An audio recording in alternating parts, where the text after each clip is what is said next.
नमस्कार, मी अक्षदा. Maharashtra express TV news मध्ये आपले स्वागत. सामाजिक, सांस्कृतिक, शैक्षणिक व गुन्हेगारी जगातील काही घडामोडी. तर प्रथम पाहूया शहरातील महत्त्वाच्या ठळक घडामोडी. महापालिकेला दिले निवेदन, त्या बंगल्यावरती करा कारवाई. उपोषणाचे खरे कारण अनधिकृत बांधकाम केलेले आहे. हे अनधिकृत बांधकाम निष्कासित होण्यासाठी 2023 पासून कारवाईसाठी आम्ही पत्रव्यवहार करत आहोत, परंतु त्या लोकांनी त्याच्यावरती काहीच कारवाई केली नाही. त्याच्यानंतर त्यांनी पत्रव्यवहार वगैरे सगळं करून 24 तारीख फायनल केली होती, परंतु त्यानंतर त्यांनी अद्यापपर्यंत काही कारवाई केलेली नाही आणि त्यांचे कारवाई करण्याचे कारण ते पोलिसांवर ढकलत आहे आणि पोलीस नगरपालिकेचे नाव पुढे करतात.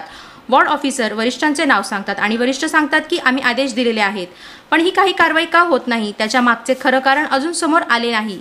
जोपर्यंत त्या अनधिकृत बांधकामावर योग्य ती कारवाई होत नाही तोपर्यंत आम्ही उपोषण सोडणार नाही. उपोषणाचं कारण असं की अनधिकृत बांधकाम केलेलं आहे. अनधिकृत बांधकाम निष्कासित होण्यासाठी 2023 पासून कारवाईसाठी आम्ही पत्रव्यवहार करतो, पण त्याचं काहीच त्या लोकांनी काहीच त्याच्यावरती कारवाईच होत नाही, कारवाई करतच नाही. दुसरी गोष्ट म्हणजे की आता ते लोकांनी पत्रव्यवहार करून त्यांना निष्कासित करण्याची 24 तारीख काढलेली होती, पण त्यानंतर अजूनपर्यंत अद्याप त्यांनी काही कारवाई केलेली नाही. पण ते कारवाई का करत नाही याचं कारण ते पोलिसांवर ढकलतात आणि पोलीसवाले नगरपालिकेचे सांगतात, वॉर्ड ऑफिसर वरिष्ठांचं सांगतो, वरिष्ठ सांगतात आम्ही आदेश दिलेले आहेत, पण हे कोणामध्ये काय अडकलेलं आहे हे काहीच माहिती नाहीये.